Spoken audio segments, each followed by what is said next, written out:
The wind whistled softly as it swept across the slopes of Mount Olympus, stirring the leaves and carrying with it the faint echoes of distant footsteps. Footsteps too fast for mortal ears to catch. Somewhere between the realms of gods and men, a figure darted through the trees, his sandals barely grazing the earth. His eyes, sharp and gleaming with mischief, took in everything as he raced past. This was Hermes, the swift-footed messenger of the gods, the trickster who danced between worlds. Born of Zeus and the nymph Maia, Hermes was a god unlike any other, embodying speed, cunning, and an irrepressible sense of adventure. Though best known as the messenger of Olympus, Hermes' story is woven with complexity, for he was more than just a divine courier. He was a god of boundaries and transitions, the protector of travelers, shepherds, and merchants, and the guide for souls making their final journey to the underworld. But it was his cunning, his quicksilver wit, and his penchant for mischief that made him one of the most fascinating figures in Greek mythology. The Greeks saw Hermes as a symbol of intelligence and adaptability. Ethnographically, he was the embodiment of human ingenuity, the ability to outwit, adapt, and thrive in the most challenging situations. His talents were diverse, from the speed with which he could traverse the world to his unparalleled skill in deception and trickery. It is said that on the very day of his birth, Hermes began his career as a trickster. Only hours old, he slipped from his cradle and ventured out into the world, where he stole the sacred cattle of his brother Apollo, hiding them away with the cleverness of a seasoned thief. This early act of theft was no mere mischief. It was a declaration of who Hermes was and who he would become. For while other gods boasted strength, wisdom, or beauty, Hermes' power lay in his cleverness and his ability to move undetected. He could charm his way through any situation, his tongue as quick as his feet, always a step ahead of his pursuers. Yet Hermes was not malevolent.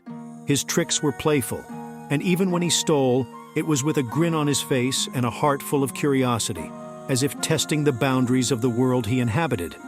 The story of Hermes and Apollo's cattle theft reveals much about his character. When Apollo discovered that his cattle were missing, he quickly identified the young Hermes as the culprit.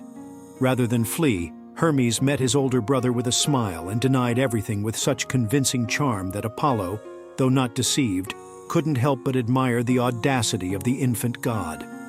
Ethnographically, this tale reflected the Greeks' admiration for wit and resourcefulness, qualities that were often seen as more valuable than brute strength. In the end, Hermes and Apollo reconciled, and in exchange for the return of the cattle, Hermes gifted Apollo the lyre, an instrument he had invented from a tortoise shell. In this way, Hermes proved that his talents went beyond mere trickery. He was also an inventor, a creator of things that brought beauty and harmony to the world. Though not a god of war in the traditional sense, Hermes played a vital role in the battles of both gods and men. He was the divine diplomat, the one who could move between opposing sides, carrying messages, brokering truces, and guiding warriors to safety or their final rest. His association with war was subtle, yet crucial. Hermes was the god who could navigate the chaos of battle, ensuring that important messages reached their destination and that the souls of fallen soldiers were guided to the underworld. His winged sandals allowed him to move swiftly across battlefields, unseen and untouchable like the wind itself. For mortals, Hermes was a god who could be called upon for protection in times of danger, especially during travel or war. The Greeks understood that in the unpredictability of life, whether on the battlefield or the road, survival often depended not just on strength but on quick thinking, adaptability, and the ability to navigate uncertainty. These were the very qualities that Hermes embodied. As the patron of thieves, he also symbolized the idea that sometimes to survive, one had to bend the rules to take risks and outsmart one's opponents. But Hermes was not only a god of mischief and cunning, he was also a deeply compassionate figure. His role as Psychopomp, the guide of souls, was one of his most profound duties. When a mortal's life came to an end, it was Hermes who led them through the shadowy paths to the underworld, ensuring that they did not lose their way. In this role, Hermes was not the trickster, but the gentle guide, offering comfort to souls as they made their final journey. Ethnographically, this duality, Hermes as both trickster and guide, reflected the complex nature of life and death in Greek thought. Life was full of uncertainty, risks, and moments of deception. But in death, there was a god who ensured that every soul found its way to its final resting place. Hermes's relationships with the other gods were equally fascinating. While many of the Olympians viewed him with a mix of admiration and wariness, Hermes was universally respected for his role as messenger and diplomat.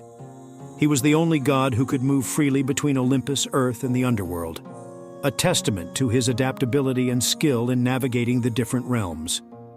Even Hades, the grim god of the underworld, trusted Hermes to guide souls to his domain, knowing that no one else could move as effortlessly between life and death.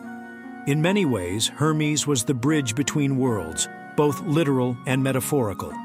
He moved between the divine and mortal realms, between life and death, between war and peace, embodying the fluid nature of existence itself.